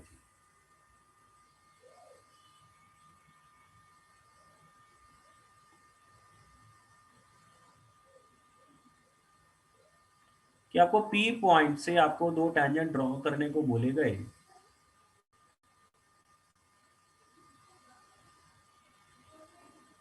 और फिर आपसे पूछा गया circum circle of triangle PAB क्या होगा, उसके बारे में खास बात क्या होगी? पहली चीज, इट विल पास थ्रू कहां से? Centre of circle, centre of the circle, that is O। दूसरी चीज, OP will be the Diameter. ज्यादा इंपॉर्टेंट ये है। देखो ये तो अब OB ही डायमीटर बन गया तो O से तो ऑटोमेटिकली पास हो ही गया, है ना। तो मोटी मोटी बात ये याद रखो। अरे मैं इसको ना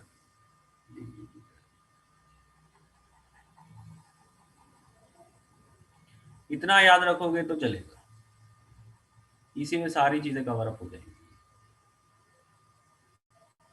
OP will be the diameter. अगर circumcircle of triangle PAB पूछा है तो उस केस में क्या होगा? OP उसका डायमीटर बनेगा। जब मैंने ओपी डायमीटर बोल दिया तो इससे इसका रेडियस भी पता लग गया, सेंटर भी पता लग गया जी, ठीक है ना।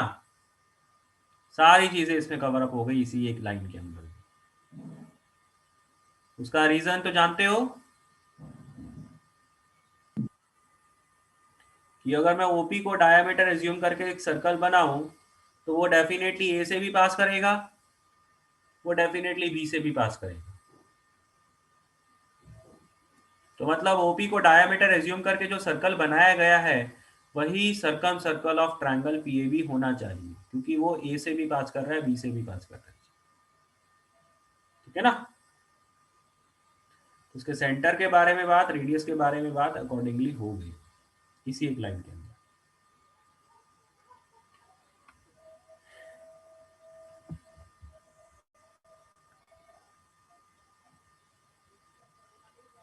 नेक्स्ट इसमें बात हम लोग करते हैं length of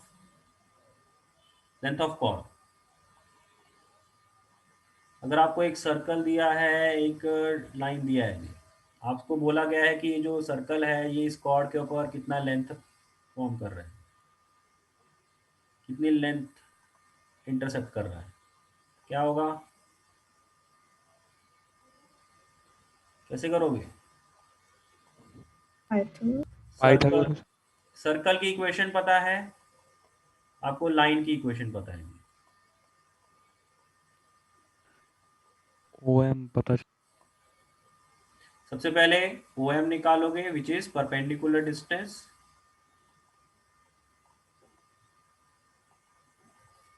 of a point from a line. एक लाइन से एक पॉइंट का परपेंडिकुलर डिस्टेंस निकालने का कंसेप्ट यूज करके आप OM निकाल लोगे और फिर पाइथागोरस लगा के आप AB निकाल लोगे, राइट। Yes sir. तो लेंथ ऑफ कॉर्ड के क्वेश्चन भी होते हैं, कंसेप्ट कोई टफ नहीं है, मतलब बड़ा इजी है, लेकिन इसके ऊपर भी क्वेश्चंस होते हैं, तो ये भी एक इम्पॉर्टेंट कंसेप्ट है। Next, chord of contact.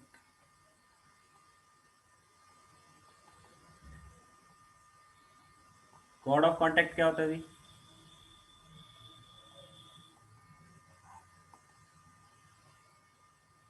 कि अगर एक P पॉइंट है एक्सटर्नली और दो टैंजेंट बना के जो दोनों पॉइंट्स आपको मिल रहे हैं A एंड B, उनसे पास होने वाली लाइन जो है वो आपका कॉर्ड ऑफ कॉन्टैक्ट बनता है।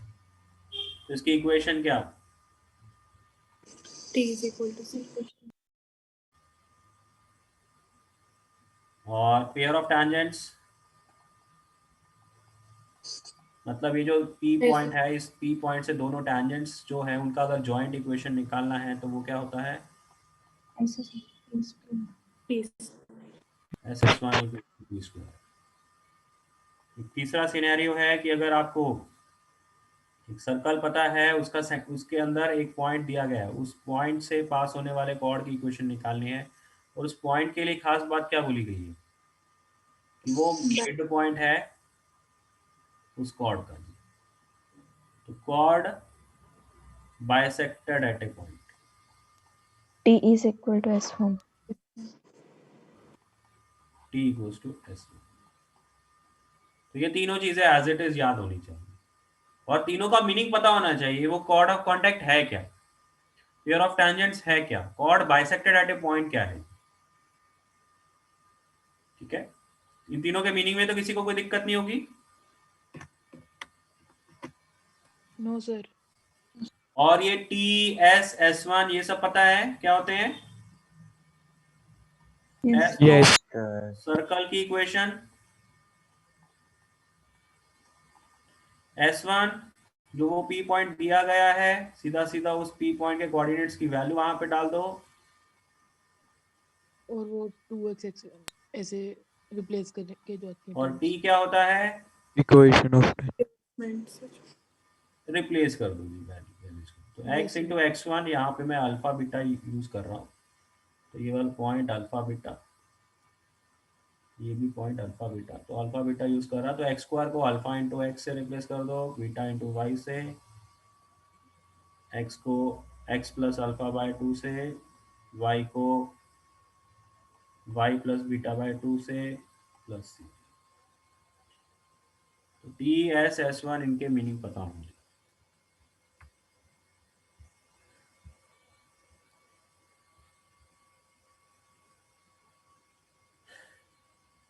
ठीक, यहां तक सारी बातें क्लियर हैं।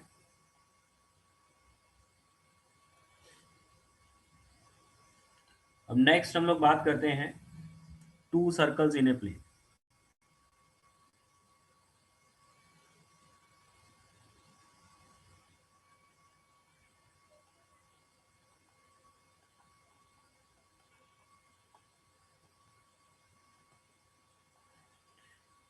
ये जो two circles in a plane है ना, ये वाला कंसेप्ट सबसे ज्यादा इंपॉर्टेंट है, और इसमें भी खासकर जो दो सर्कल अगर एक्सटर्नली टच कर रहे हो, वो वाला कंसेप्ट सबसे ज्यादा इंपॉर्टेंट है।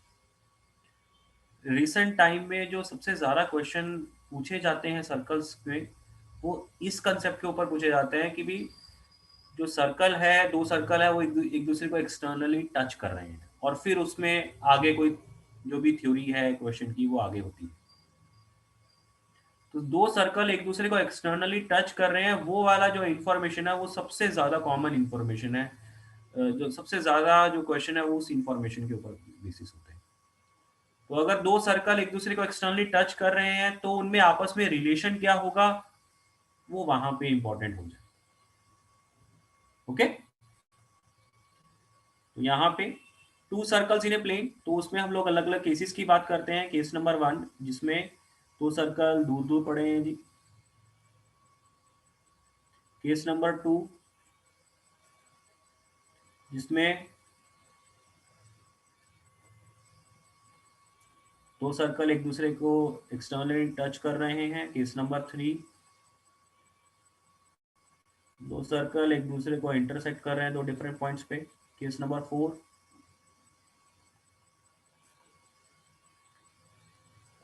दो सर्कल एक दूसरे को इंटरनली टच कर रहे हैं जी। केस नंबर 5 क्या हुआ ये? यस तो इस तरीके से एक पर्टिकुलर ऑर्डर में आप लिखेंगे ना तो याद रहेगा। ऑर्डर क्या है? सबसे पहले दोनों सर्कल को दूर दूर रखा, फिर धीरे धीरे पास लाते जा रहे हैं, ठीक है ना। तो इसी पर्टिकुलर ऑर्डर में याद रखेंगे ना तो याद हो जाएगा। सबसे पहले सर्कल को दूर दूर रखा, मतलब उनका आपस में कोई रिलेशन नहीं है। फिर थोड़ा पास में लेके आए, उन दोनों को एक टच करा दिया। फिर थोड़ा और पास में लेके आए तो उनको टच कराने की बजाय इंटरसेक्ट करा दिया। फिर थोड़ा और पास में लेके आए तो एक सर्कल दूसरे सर्कल को इंटरनली टच कर रहा है। फिर थोड़ा और पास में लेके आए तो सर्कल पूरा का पूरा उसके अंदर आ गया है, ठीक है ना। तो इसी ऑर्डर में याद रखेंगे तो याद हो जाएगा बड़ा इजी। अब ये तो रही कि भी दो सर्कल अगर एक प्लेन के अंदर हो तो उनमें कितने केसेस होते हैं, तो हमने देखा टोटल 5 केसेस होते हैं। अब ये जज कैसे करेंगे कि इनमें कौन सा केस है?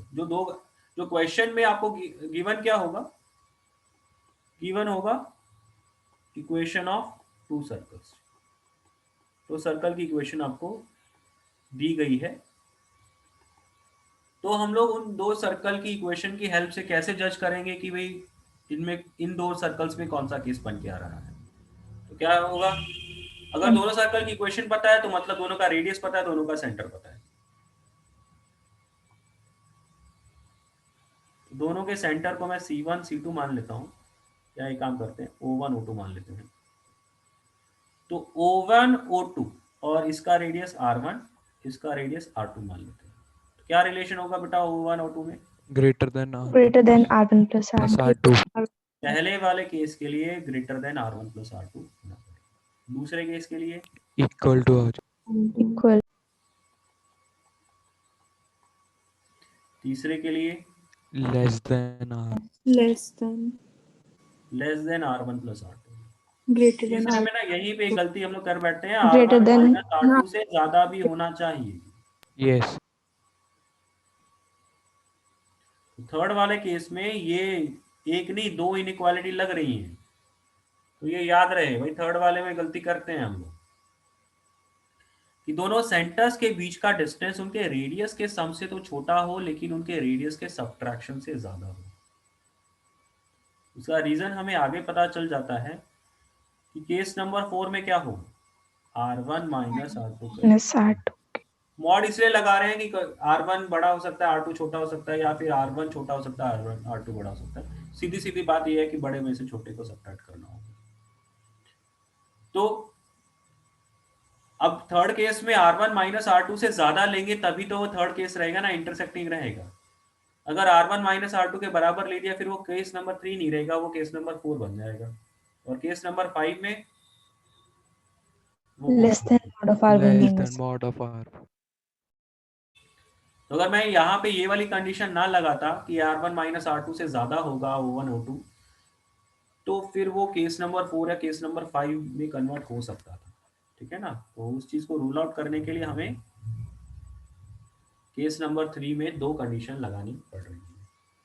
तो इस तरीके से हमें पता चल जाएगा कि भी जो 2 सर्कल की इक्वेशन आपको दी गई है उनके सेंटर्स के बीच का डिस्टेंस उनके रेडियस के रिलेशन लगा लो और चेक कर लो कौन सा केस बनेगा। ठीक है ना, तो ये तो बात रही केस की, कौन सा केस है जी। अब केस जब जान लिया तो उसमें सबसे पहली चीज रहती है हमारे पास नंबर ऑफ कॉमन टेंजेंट्स। तो नंबर ऑफ कॉमन टेंजेंट्स इसमें कितनी बनेगी? 4. 2 डायरेक्ट 2 ट्रांसवर्स। ठीक है ना, इसमें 3. 3. इसमें 2. इसमें 1 1. 0 तो केस जान लिया तो उससे सीधा सीधा ये 4 3 2 1 0 आंसर आ जाएंगे।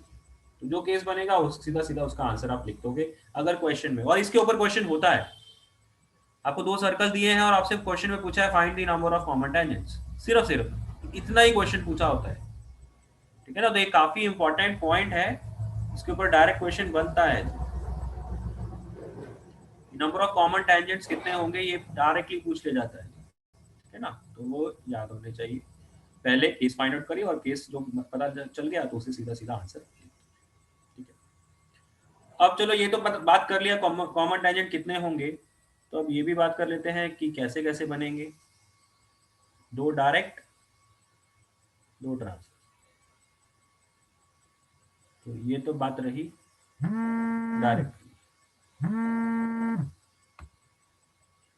अब बात करते हैं अब इन डायरेक्ट टेंजेंट में खास बात क्या होगी कि इसका जो पॉइंट ऑफ इंटरसेक्शन मिलेगा वो कहाँ पे मिलेगा? O1 O2 को ज्वाइन करने वाली लाइन के ऊपर ही लाई करेगा। ठीक, और 2 मिलेंगे ट्रांसवर्स। तो ट्रांसवर्स एक ये हो गई,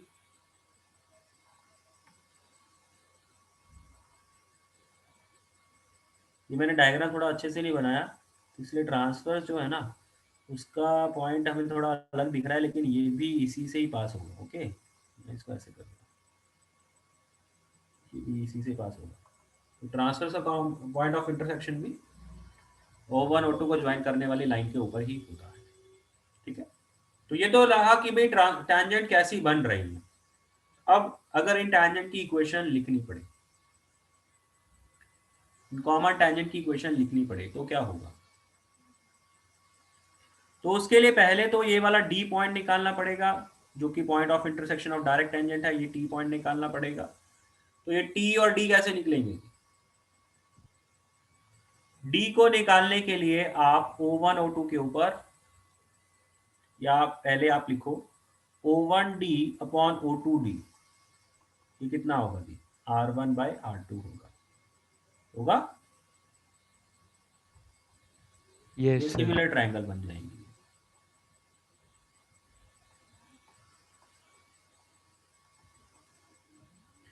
O1DB O2DA ये दोनों सिमिलर ट्रायंगल बन जाएंगी। तो O1D अपॉन O2D आपका क्या हो जाएगा?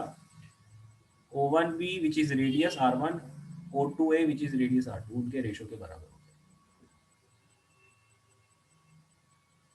तो इस अब D क्योंकि एक्सटर्नली है तो आप O1 O2 के ऊपर सेक्शन फॉर्मूला लगा के आप D निकाल लो। ठीक, एक्सटर्नल।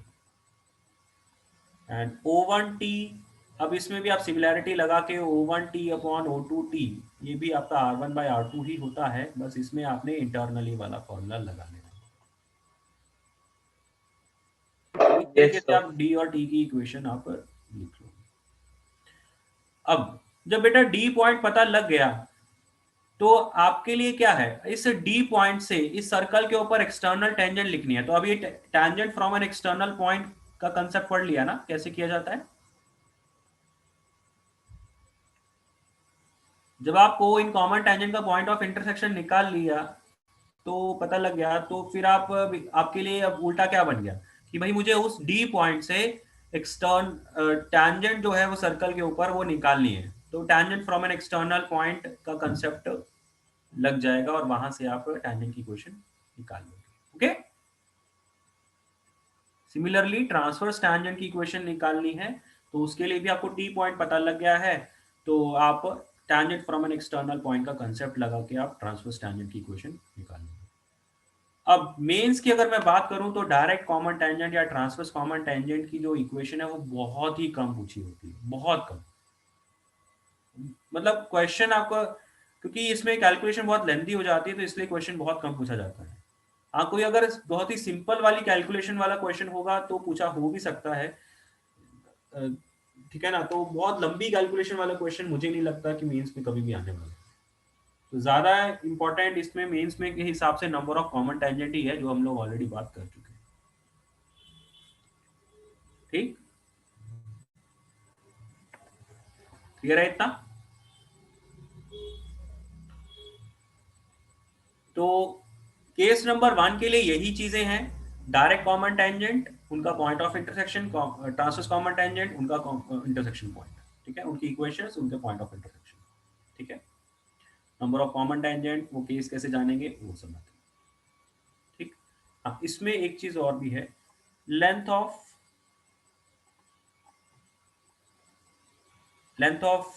Direct common tangent. इसका लेंथ का फॉर्मूला याद रखना होगा आपको। लेंथ का फॉर्मूला क्या है जी? O1 O2 square minus R1 R1 minus R2. ये भी कराया हुआ है। ये length of direct common tangent है। Length of transverse common tangent, उसका फॉर्मूला क्या है? R1 plus R2 हो जाएगा। R1 plus R2 हो जाएगा। R1 प्लस R2 हो जाएगा जी। तो ये दोनों फॉर्मूले भी आप याद रखें। तो ये सारी बातें जो हमने केस 1 के लिए करी हैं, केस 2, 3, 4, 5 सबके लिए सेम रहेगा। जिसके जितने टेंजेंट बन जाएंगे अकॉर्डिंगली, ठीक है। अब केस नंबर 2 को हम लोग एक बार फिर से डिस्कस कर लेते हैं। ये सारी बातें मैंने एक ही जगह पे लिख दी हैं, तो ये केस 1 के लिए। केस 2 को हम लोग एक बार अलग से एक बार थोड़ा देख लेते हैं। केस 2 में अलग से और क्या क्या चीजें हो सकती है। देखिए, डायरेक्ट कॉमन टेंजेंट तो है ही, उनका पॉइंट ऑफ इंटरसेक्शन का कंसेप्ट तो वही वाला जो केस नंबर 1 में सीख लिया है वही लगना है।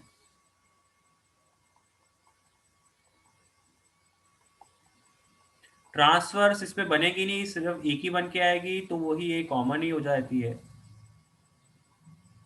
तो ट्रांसवर्स टेंजेंट निकालने के लिए, ये मान लो सर्कल S1 है, ये सर्कल S2 है, तो ट्रांसवर्स टेंजेंट निकालने के लिए बेटर तरीका इन केस 2 क्या बन जाता है? जो केस 1 का हमने मेथड पढ़ा है ट्रांसवर्स के लिए कि टी पॉइंट निकालो फिर निकालो आगे, तो वो सिर्फ केस 1 के लिए लगाइएगा, बाकी तो कहीं लगना ही नहीं है। 3, 4, 5 के लिए तो ट्रांसफर होती नहीं है, सेकंड के लिए हो जाती है। तो उसके लिए बेटर तरीका आपके पास एक अवेलेबल है, which is S1 minus S2 equals to 0, और इसको tangent at the point of contact भी बोला जाता है। तो जब दो सर्कल एक दूसरे को एक्सटर्नली टच कर रहे हैं तो उसमें नंबर ऑफ कॉमन, वो केस कैसे जानेंगे वो बात, नंबर ऑफ कॉमन टेंजेंट 3 होंगी वो बात, डायरेक्ट कॉमन टेंजेंट की इक्वेशन कैसे निकालनी है वो केस नंबर 1 जैसा ही है, सेम रहेगा। जो ट्रांसवर्स टेंजेंट है उसके लिए आपके पास एक दूसरा मेथड है जो कि शॉर्ट पड़ता है, उसमें S1 minus S2 equals to 0 कर दीजिए, वहां से आपको मिल जाएगा। और S1 minus S2 equal to 0 करेंगे तो उसके लिए coefficient of x square and y square दोनों का 1 होना जरूरी है, तभी तो उनका सब्ट्रैक्शन करके वो coefficient of x square y square खत्म होगा, ठीक है ना। जब मैं यहाँ पे S1 S2 लिख रहा हूँ तो मैं coefficient of x square y square को दोनों को 1 1 बना रहा हूँ, उसके बाद लिख रहा हूँ, ओके। तो ये तो tangent eight the point of contact हो गया। ये वाला P पॉइंट, ये T पॉइंट निकल जाएगा क्या, निकाल लोगे? तो सर्कल एक दूसरे को एक्सटर्नली टच कर रहे हैं तो जो उनका पॉइंट ऑफ कांटेक्ट मिल जाएगा, यस सर। कोई सेक्शन फॉर्मूला लगा के, ठीक है ना।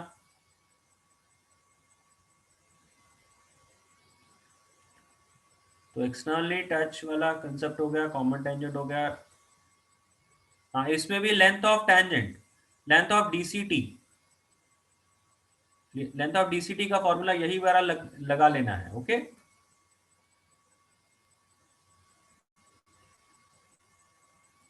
इसमें भी लेंथ ऑफ डीसीटी यही यूज हो जाएगा, ठीक है।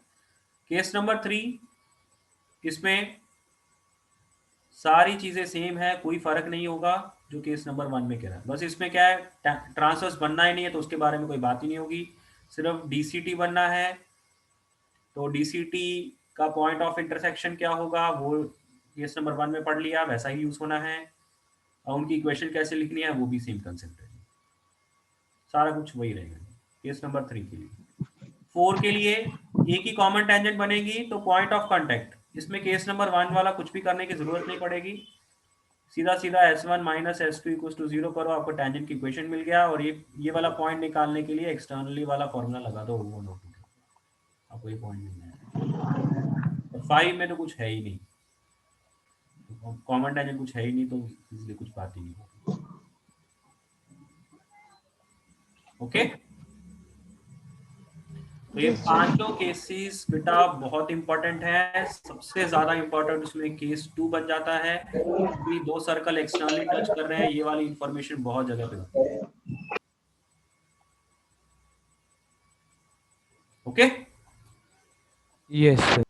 यहां तक किसी को कोई दिक्कत है, कोई डाउट है तो बोलिए, बाकी जो थ्योरी रह गई है वो हम लोग अगली क्लास में करेंगे। और यहाँ तक जितना भी हमने पढ़ा है बेटा सब मेंस के सिलेबस में है, कोई भी ऐसा चीज नहीं है जो कि मेंस के सिलेबस में नहीं है, सारी की सारी चीजें मेंस के सिलेबस में, ठीक है। अगर आप मेंस का सिलेबस देखने जाएंगे ना तो वो बहुत कंसाइज वे में, बहुत शॉर्ट वे में लिखा होता है, तो आप उस पर उतना मत जाइए कि भी यहाँ वहां पे नहीं लिखा है। अगर आप मेंस का सिलेबस देखेंगे ना 2020 का, तो उन्होंने सिर्फ स्टार्टिंग के लिखे हुए हैं चीजें, parametric form, diameter form, equation of intersection of A line and a circle, equation of tangent and point of tangent, सिर्फ इतना ही लिखा हुआ है। तो सिलेबस बहुत शॉर्ट में लिखा है, लेकिन अगर आप लास्ट ईयर के पेपर्स देखेंगे तो उसमें ये दोनों circle, chord of contact, chord bisected at a point, उनके ऊपर भी क्वेश्चंस आए हुए हैं। तो सिलेबस वो लिखने में बहुत शॉर्ट लिखते हैं, लेकिन जब आता है पेपर तो उसमें वो क्वेश्चंस आगे वाले कंसेप्ट के ऊपर हैं। तो जितना नहीं है वो हम लोग आगे जाके देख लेंगे, कल की क्लास में करेंगे तो वहाँ पे पता लग जाएगा कि क्या आप मेंस के लिए छोड़ सकते हैं, ठीक है। कोई दिक्कत तो नहीं है, कोई डाउट तो नहीं है? सर एक वो बता दो, जैसे ना जब भी स्ट्रेट लाइन के क्वेश्चन करता हूँ मैं, सर एक ना रोहम्बस का वो होता है कि लॉन्गर डायगोनल और शॉर्टर डायगोनल, वो एक बार बता सकते हो कि हम कैसे देखते हैं कि लॉन्गर कौन सा होगा, शॉर्टर कौन सा होगा? आप कोई क्वेश्चन बेटा अलग से लेके आइएगा, क्योंकि ऐसे तो उसका कोई स्टैंडर्ड तरीका तो कुछ भी नहीं है। ओके सर, मैं एक बार फिर क्वेश्चन दिखा दूंगा आपको बाद में।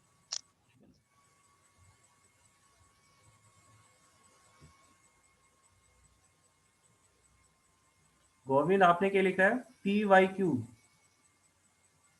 जब प्रीवियस ईयर्स देख के ऐसा लगा कि प्रीवियस साइड, हाँ मतलब कुछ कुछ जो बहुत पुराने सालों के जो आईआईटी में आए हुए क्वेश्चंस है वो मेंस में डाल दिए जाते हैं, है ना, ऐसा होता है। तो इसलिए तो हम लोग प्रीवियस ईयर्स आपको कहते हैं ना सॉल्व करने के।